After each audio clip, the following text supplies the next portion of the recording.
Il y a des fois où je ressens un besoin urgent de faire plus. Comme si d'un coup, j'avais la force de tout changer, d'accomplir quelque chose, de faire se réaliser un rêve. Mais quand vient le temps d'agir, j'hésite. Le doute s'installe. Je fige. Comment est-ce possible? Et si j'avais tort? Et si mes idées n'étaient pas si bonnes? Quand on était jeune, c'était plus facile de sortir, de se battre pour nos convictions. Tout était à faire. Après tout, la situation était tellement mauvaise qu'il y avait consensus qu'il fallait que ça change. À cette époque-là, on s'est regroupés, puis on a contribué à changer les mentalités, même à faire avancer la société québécoise.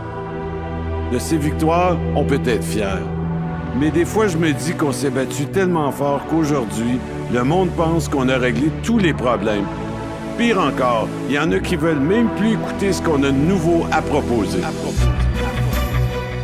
C'est vrai qu'il y a des enjeux qu'on a réglés, sauf que d'autres ont changé, puis d'autres encore sont apparus avec le temps.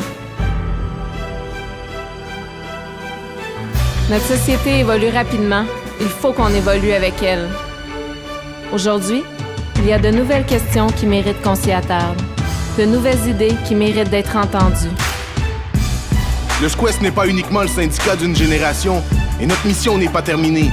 Nous sommes 25 000 individus. Travailleuses et travailleurs, citoyennes et citoyens, avec des idées et des ambitions.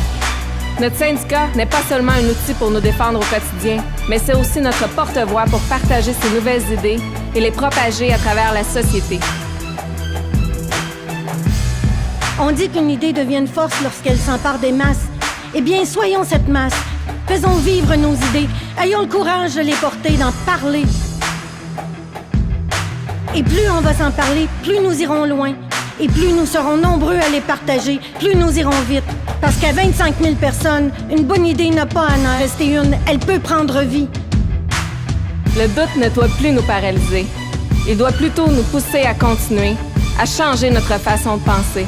Et si le meilleur était à venir? Et si nos idées étaient les bonnes? Et si, à force de partager ces idées, nous étions en mesure d'accomplir quelque chose?